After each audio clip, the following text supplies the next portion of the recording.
Assalamualaikum and greetings for our lecturer, Madam Nordiana. So today, my group will present about international banking involvement. So let me introduce myself and other members. My name is Syafiqah Hanim binti Ramli. My name is Anis Shahira binti Samsudin. My name is Rusha Zwina binti Zaina Abidin. My name is Muhammad Zahiruddin bin Muhammad Ozi. Our topic is on international banking involvement that consists of introduction and the phases of international banking involvement, the form of collaboration which include connected bank, consortium bank, offshore banking and cross-border banking, and also factors and effect of international banking involvement, as well as conclusion for overall. So, let me start with introduction about international banking involvement. The transaction with foreigner and domestic resident is referred to as international banking. International banking refers to banking that operates across international border. It is a financial entity that provides foreign clients with financial services such as lending opportunities and payment accounts. Clients of this bank can be both individuals and businesses. From the 1950s to the 2000s, international banking expanded rapidly, fueled by banks avoiding regulation that burdened their domestic funding, financial liberalization that expanded investment opportunities, and financial innovation that provided new risk management tools. Offshore is the heart of the market where lenders and borrowers transact in currency that are foreign to both of them. Bank competition for market share contribute to increase in international lending, which amplify credit booms preceding major financial crises. Losses during the Great Financial Crisis as well as subsequent regulatory reforms have limited bank expansion, allowing non-bank financial institutions to step in as major international creditors. According to Q and Martinez Pereira, banks expand their operation into new countries to diversify risk, increase profit margin, and achieve economies of scale. International banking flows interact with other types of flows, for example, FDI and the development of local capital markets. In a multi-country, setting some degree of financial integration is beneficial despite information or regulation-related costs. There are significant differences between bank capital flows and other types of capital flows, such as debt and equity investment, are due to the unique bank business model of reducing information asymmetry through screening and monitoring, heavily regulated primarily at the national level by limited cross-border coordination, and supported by a financial safety net such as deposit, insurance, and lender of last resort. The characteristic of the home or host country as well as the bank influence the costs and benefits of cross-border banking, particularly the trade-off between economic growth and stability. Foreign bank entry has resulted in additional investment in human capital, technologies, and other areas, as well as increased competition in the banking industry, more efficient resource allocation, and improved access to finance. Without the participation of foreign banks, the institutional environment is critical due to poor information infrastructure and contract enforcement, cherry picking, lower access to finance, lax regulation and supervision, and high risk taking, which may lead to a banking crisis. New data on the effect of foreign banks present on economic growth, entrepreneurship, and inequality. International banking acts as a risk-sharing scheme in a local crisis, ideally stabilizing the local credit supply. Few credit booms, on the other hand, will end in bust if host country financial systems are unable to handle such flows. Cultural and institutional distance, legal and regulatory framework, cross-border versus brick and mortar, mode of entry such as greenfield versus merger and acquisition, and funding structures were all highlighted by the global financial crisis as factors influencing shift in international banking. International banking had evolved into a powerful credit extending machine by the 1970s due to a combination of regulatory arbitrage and financial innovation. Financial liberalization and competition among banks for market share fueled the machine and accelerated growth. International lending was dominated by US bank in the 1970s. Japanese bank took their place in the 1980s. In the 1990s and 2000s, European bank gained market share, which they then lost following the global financial crisis. During booms, international bank credit has tended to grow faster than domestic credit, contributing to financial imbalance in borrower countries. Its interbank component is especially volatile, swinging along with global booms and busts. Indeed, after the 1970s, financial crises became more common, owing in part to credit access enabled by international banking. Three post-war crises, the Latin American debt crisis in 1982, the Asian financial crisis in 1997, and the Great Financial Crisis in 2007 and 2009, coincided with the peaks in the growth of international claim after 1980. The extended national banking system of the day played a significant role. Following a decade of expansion in international bank credit to emerging markets, the 1982 crisis erupted. Bank competition had reduced margins on cross-border loans to advanced economies by the late 1960s. In search of higher returns, banks increased their lending to EME, primarily to sovereign borrowers. In the early 1970s, US banks dominates EME lending, but as the decade progressed, Japanese and European banks made inroads. Following the 1973 increase in oil price, deposits from oil-producing states eased bank funding conditions, allowing more lending to EME, particularly for banks outside the United States. In the run-up to the Asian financial crisis in 1997, there was also market share competition. In the 1980s, low capital costs allowed Japanese banks to leverage up and expand internationally. In the second half of the 1980s, they were particularly responsible for an increase in interbank lending. The first Basel Capital Agreement was established in 1988 in response to concerns that Japanese banks were undercapitalized at the time. The asset price bubble that burst in Japan in 1990 ushered in a period of prolonged retrenchment for Japanese banks, but not everywhere. Japanese banks' claims on emerging Asia more than doubled from 60 billion to 124 billion between the end of 1990 and the middle of 1997. On the eve of the Asian financial crisis, they were by far the region's largest foreign creditors, accounting for roughly one-third of all international credit. The credit boom in emerging Asia attracted European banks who increased their combined share of claims on the region from 35% at the end of 1990 to 51% by mid-1997. Thailand's decision to abandon its currency peg in July 1997 prompted banks to pull out of Asia, and by 1998, the rest of the world. International bank claims rose from 15% in late 1997 to 10% in mid-1998 and to 1% in mid-1999. Following the collapse of hedge fund long-term capital management in October 1998, competition for market share and the resulting lowering of credit standards play a role once more in the run-up to the GFC. Due to the lack of regulatory restriction on overall leverage, European banks, particularly those in Belgium, the Netherlands, Germany, Switzerland, and the United Kingdom, as well as US investment banks, gear up their balance sheets. They were able to push international bank credits growth above 20% in mid-2007 as a result of this. Since the Great Recession, growth in international banking has been slow. European banks reduced their balance sheets by withdrawing from international markets after suffering significant losses. At the same time, Canada's, China's, Japan's, and a number of smaller countries expand their gold reach. International bank claims, however, have lagged behind global economic activity since 2008. Post-GFC regulatory reforms that increase risk-based capital requirements, tighten leverage limits, and impose controls on the mix of funding instruments to mitigate liquidity risks have hampered international banking. These measures increase the capacity of banks to absorb shocks while also raising the cost of balance sheet space. Bank creditors have been replaced by non-bank creditors. Between mid-2008 and end March 2021, outstanding dollar credit to non-bank borrowers outside the United States more than doubled to 13 trillion. According to the BIS Global Liquidity Indicators. Despite this, the percentage of bank loans fell from 60% to 47% during this time period.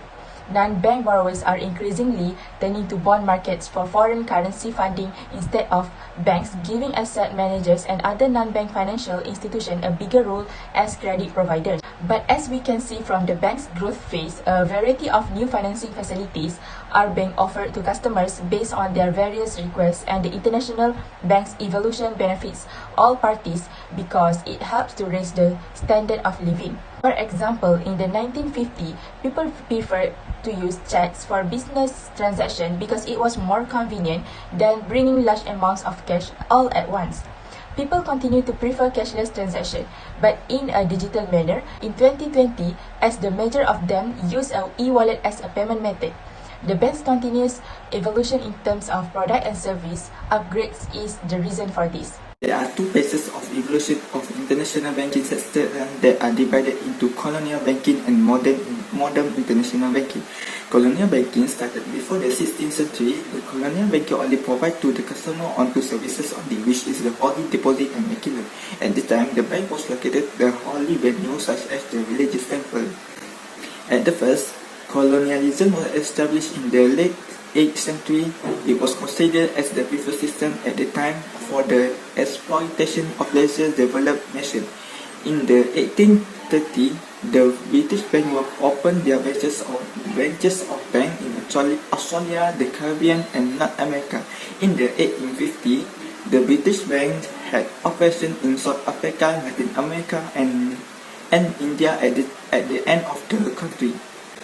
In the 19th century, a few banks of the country, which is Belgium, French, and German banks, started to set up operations in banking and finance at Latin America, Africa, China, and at London. As the late 19th and early 20th centuries, the various Japanese and Canadian banks were started their development for global banking activity.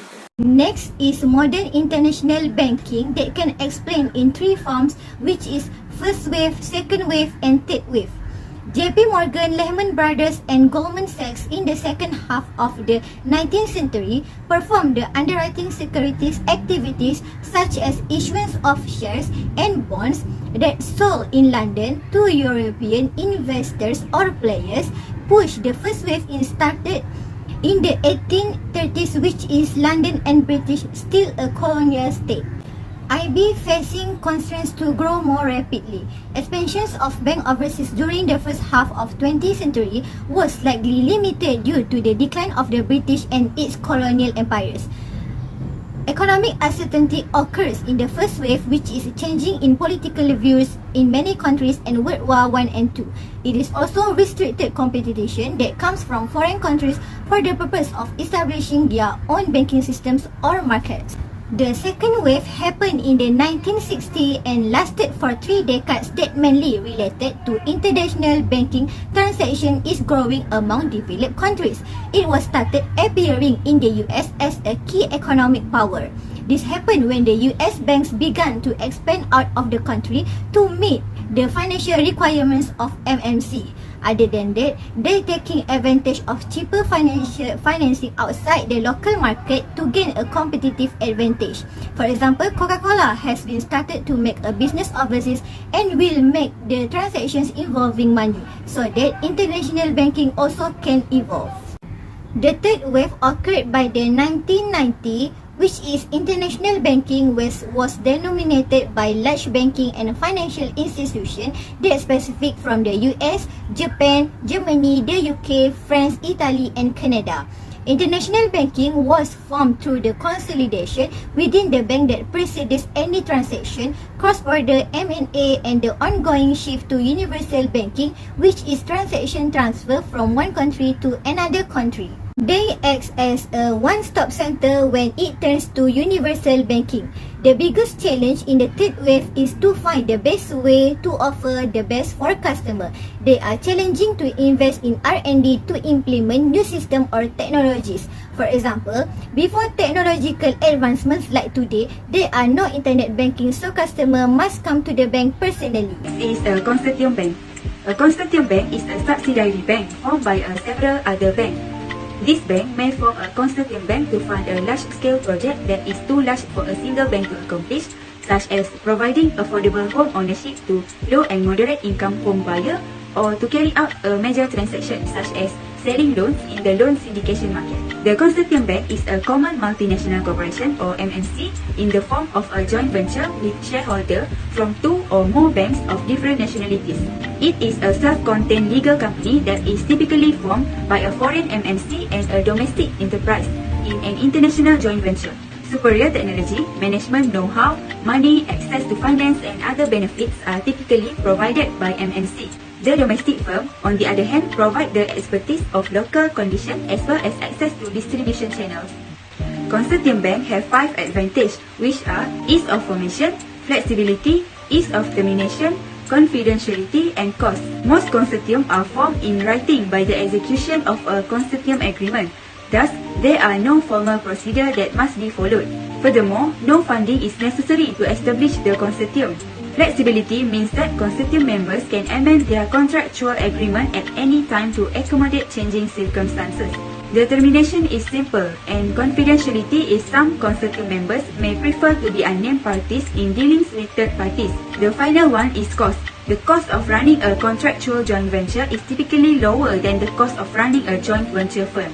Connected banking is a technology-enabled or utility-based system for storing financial products and services that enable banks to provide the best banking practice to their clients regardless of channel.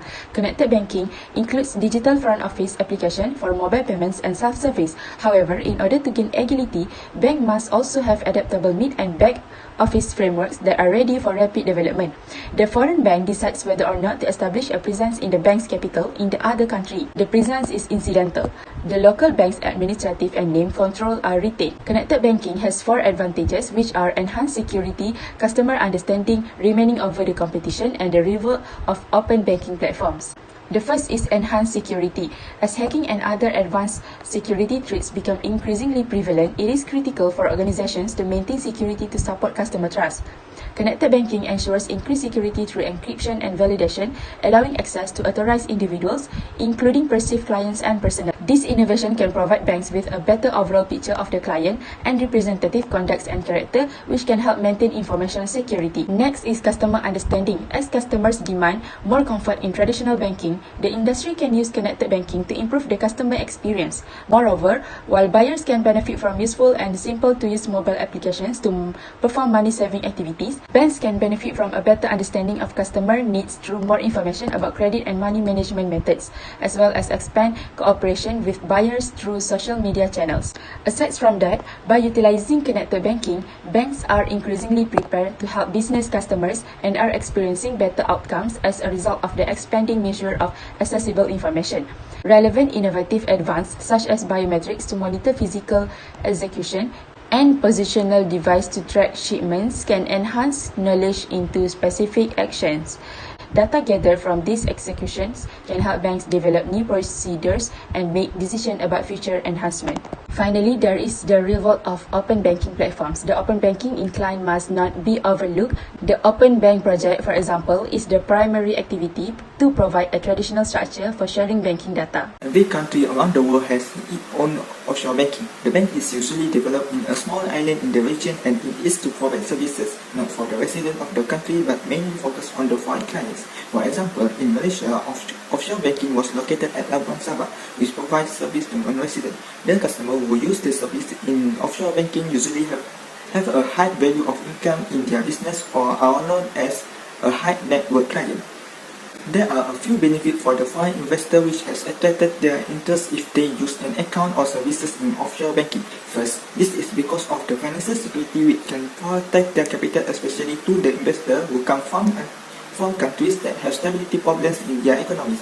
This will make them more interested in getting more stable security services to protect their finances. At the same time, the investor usually move their business's money transaction to offshore banking because they can reduce their tax than in their own country. For example, the own country of the investor has a high value of tax, so they move their businesses and open an account in the offshore banking of the country they can avoid a high value of cost in their country. Besides that, offshore banking also provides a fast service and rapid foreign exchange transaction, which is the investor can change the currency of their money to any country they want quickly.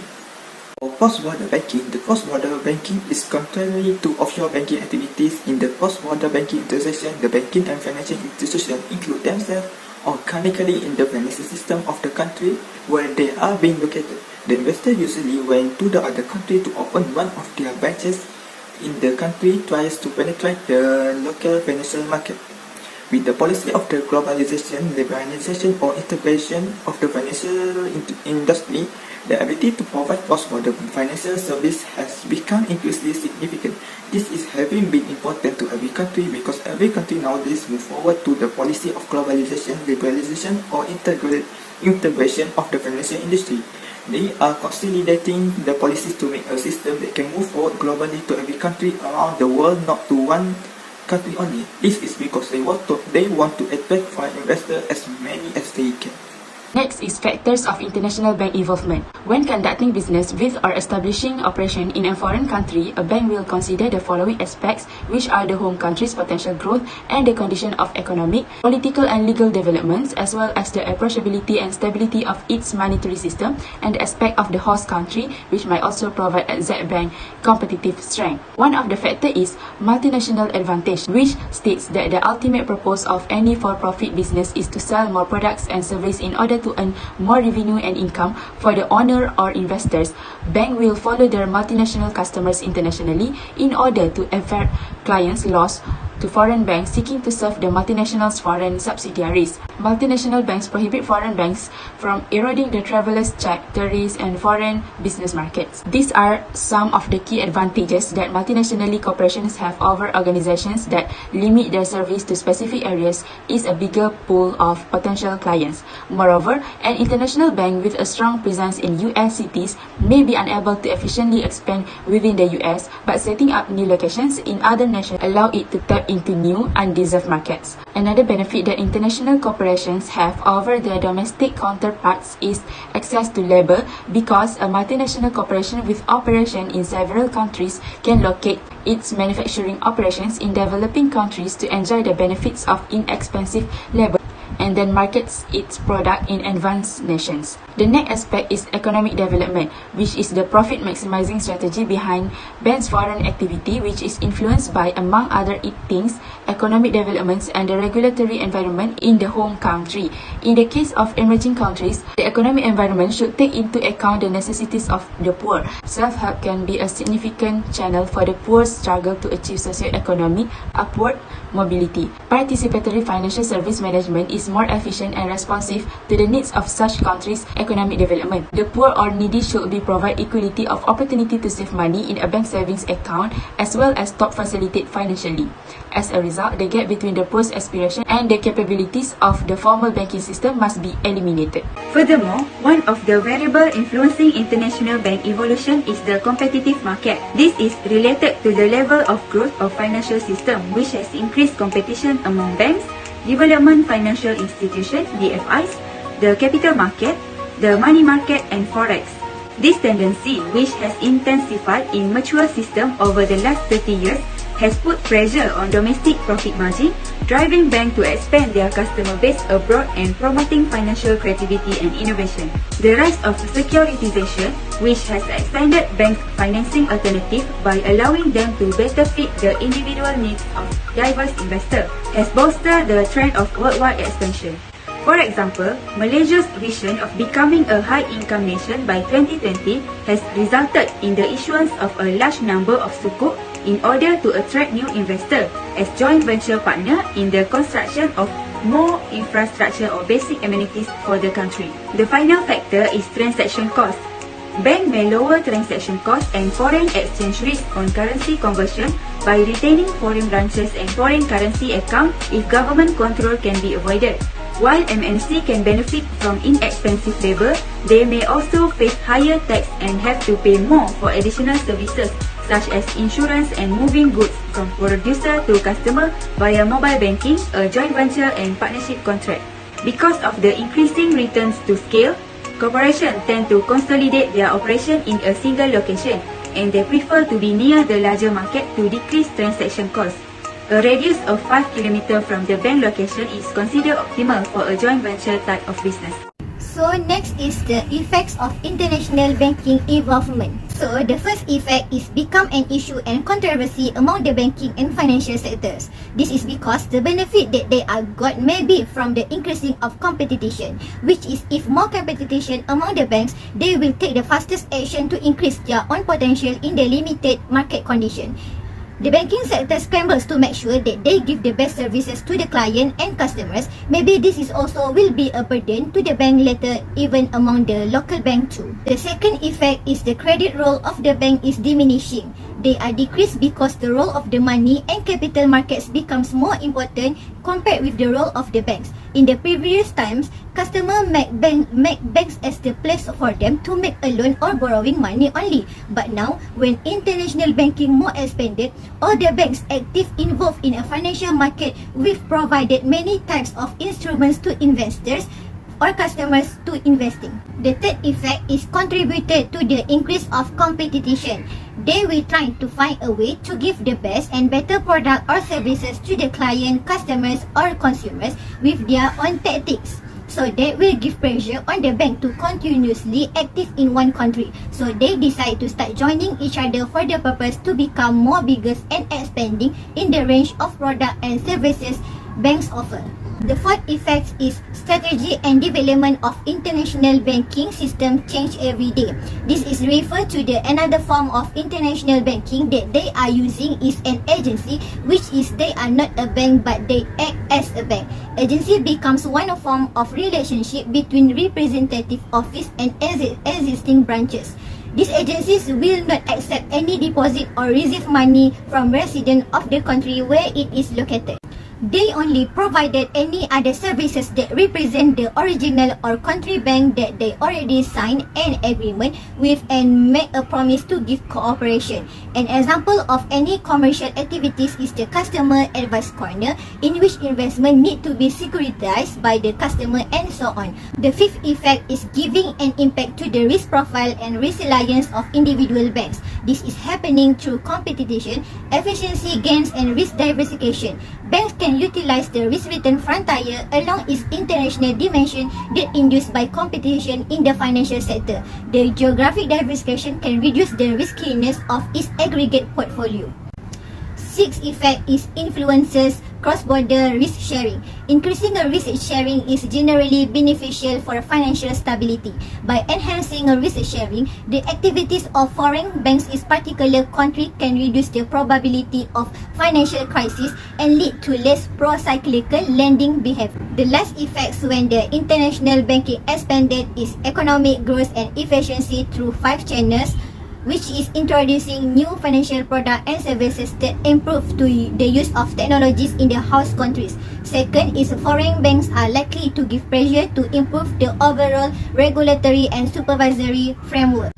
Third is international banking has fostered allocative efficiency. Fourth is the entry of foreign banks set in the movement of competition forces in the home country, and the last one is depending on lending from foreign banks also carries risk. To conclude, the evolution of the international bank benefits all parties since it helps to raise the standard of living because, as we can see from the bank's growth pace, a variety of new financing facilities are being supplied to consumers depending on their various demands. People in the 1950s, for example, utilized check for commercial transactions since it was convenient for them because they didn't have to bring large amount of cash at once. However, we can observe the contrast in 2022 when people still favor cashless transactions but in a digital way because the majority of them utilize e-wallet as a payment method.